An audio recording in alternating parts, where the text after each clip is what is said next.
Hey, you sweet bastards. I'm Ricky Cobb, and this is the Professor Cobb Sports Minute.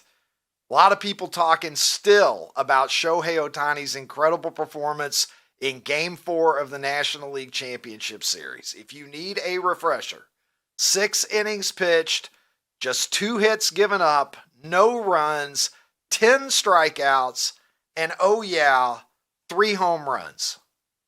And a lot of folks, myself included, have said that is the greatest game that anyone has ever played in the history of baseball.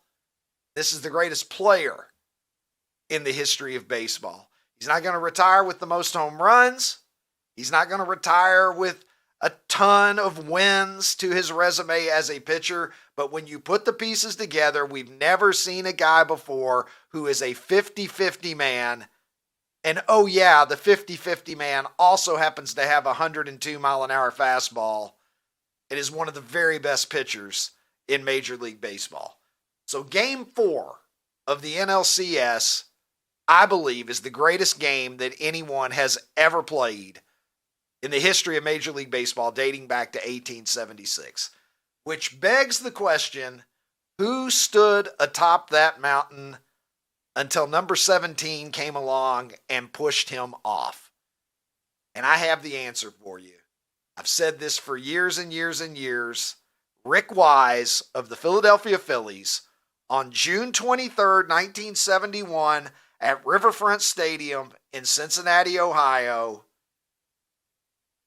a no-hitter and 2 home runs. The greatest game ever played until Shohei Ohtani's masterpiece. Just 2 short months before I was born.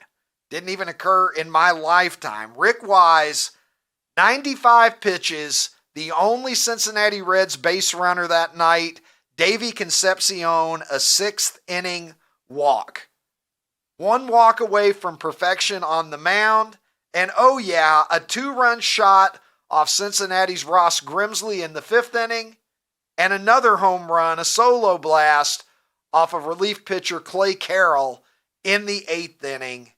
Pete Rose lining out to third base for the final out. And this was not a cheapy lineup that Rick Wise was going up against.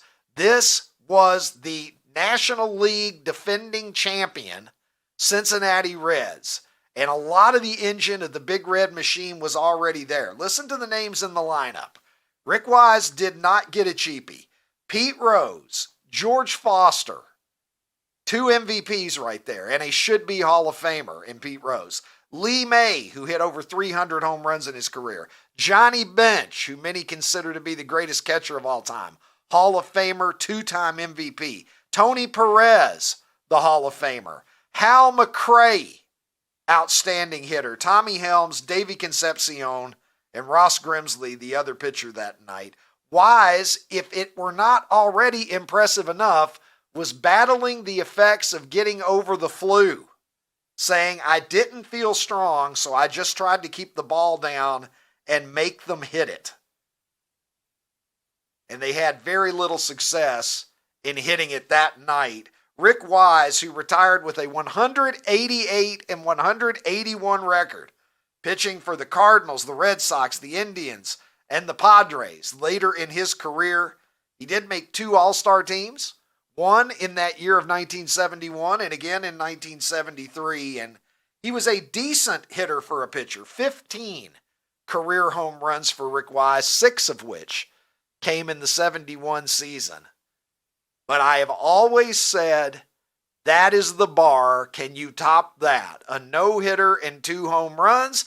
And in an era where pitchers don't bat anymore, you really only had one guy who had any hope in hell of putting on that kind of a multi-dimensional performance, and we got it in Game 4 of the National League Championship Series from Shohei Ohtani, who now stands alone, even just a little bit taller than the man that we learned about today, former Philadelphia Phillies hurler, Rick Wise.